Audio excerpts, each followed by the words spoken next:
महाभारत विश्व का सबसे भयानक युद्ध। हम में से अधिकतर इस महाकाव्य के बारे में जानते हैं।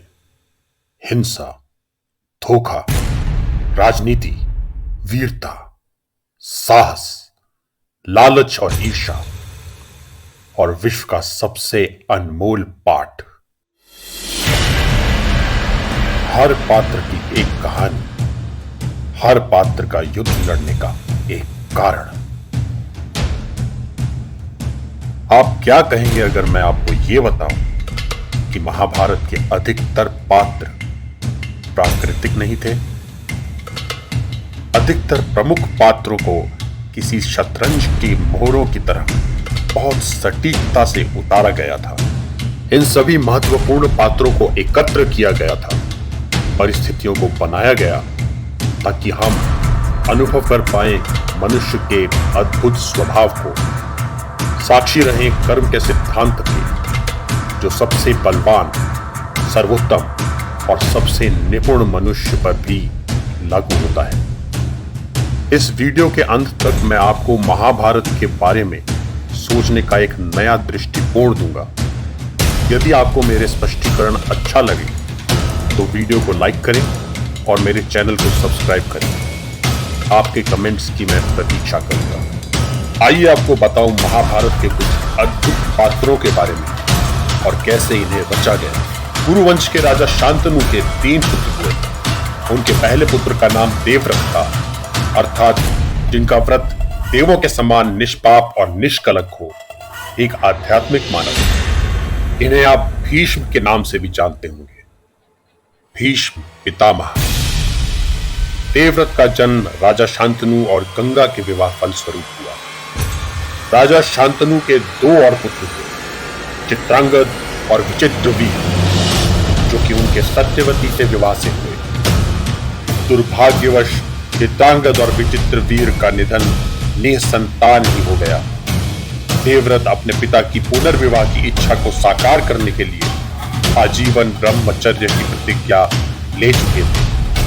इस कारण वो कुरुवंश को आगे बढ़ाने में असमर्थ थे। देखा जाए तो कुरुवंश की समाप्ति यही हो चुकी थी। इसके बाद कई पात्रों को असाधारण रूप से स्थापित किया गया। आइए आपको ऐसे 11 उदाहरण देता हूं। उदाहरण 1, धृतराष्ट्र और पांडु का जन्म।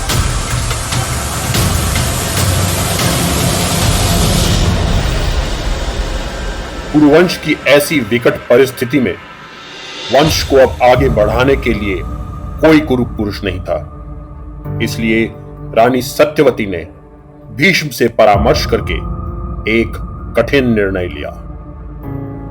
रानी सत्यवती का शांतनु से विवाह होने से पहले ऋषि पराशर के साथ एक संतान थी। उनके इस पुत्र का नाम था महर्षि वेदव्यास। रानी सत्यवती ने महर्षि वेदव्यास को इस कठिन परिस्थिति में आमंत्रित किया और महर्षि वेदव्यास की तपस्या के तेज से विचित्रवीर की पत्नी अंबिका और अंबालिका को गर्भ धारण हुआ। इस तरह कौरवों के पिता धृतराष्ट्र और पांडवों के पिता पांडु दोनों ही का जन्म असाधारण रूप से हुआ। शतरंज के खेल का आरंभ हो चुका था। उदाहरण संख्या 2, कौरवों का जन्म। धृतराष्ट्र के पुत्रों का भी जन्म साधारण रूप से नहीं हुआ था। आज के आधुनिक समय में हम कौरवों को टेस्ट ट्यूब बेबीज ही कहेंगे। राजा धृतराष्ट्र की पत्नी गांधारी के गर्भवती होने के पश्चात उनका गर्भ 2 साल तक टिका रहा। वहां पांडु की पत्नी कुंती के गर्भवती होने का समाचार लिया चुका था। हस्तिनापुर के उत्तराधिकारी की होड़ लग चुकी थी। गांधारी और कुंती में से जिसको पहले पुत्र की प्राप्ति होती, वो हस्तिनापुर का उत्तराधिकारी बनने का प्रबल दावेदार होता। कौन पहले पुत्र को जन्म देगी, इस बात पर हस्तिनापुर का राजपाट दांव पे था। वो ज्येष्ठ पुत्र, वो राजकुमार हस्तिनापुर का अगला राजा बन सकता था।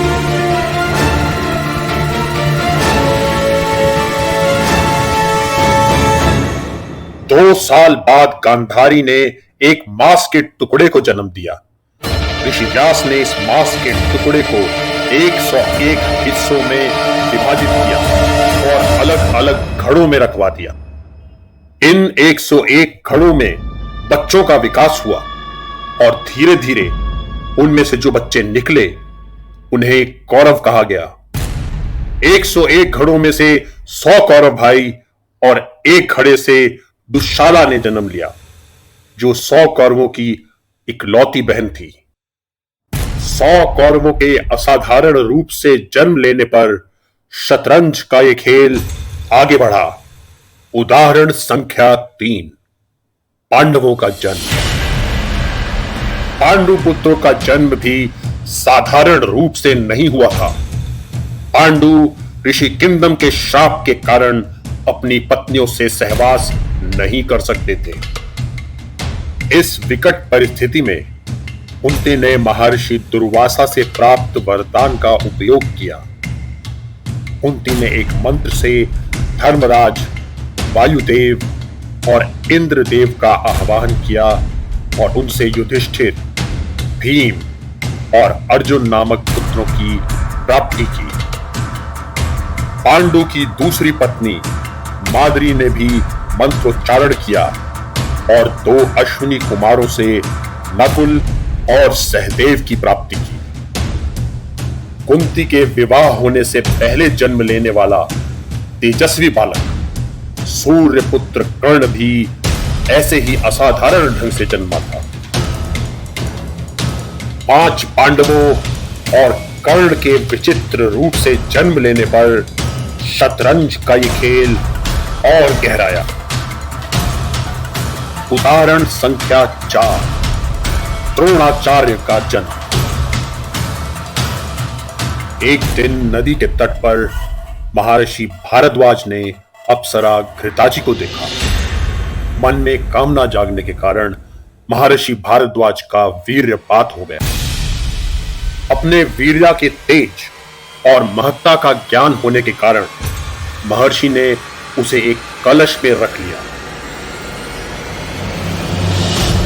इसी कलश से एक बालक की उत्पत्ति हुई, जिसका नाम द्रोण रखा गया, जो आगे चलकर गुरु द्रोणाचार्य कहलाए और कौरवों और पांडवों के गुरु बने।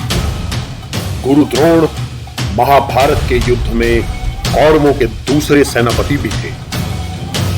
गुरु द्रोण का जन्म भी असाधारण रूप से हुआ और हस्तिनापुर राज्य के शतरंज के खेल में कौरव पक्ष को दृढ़ता मिली।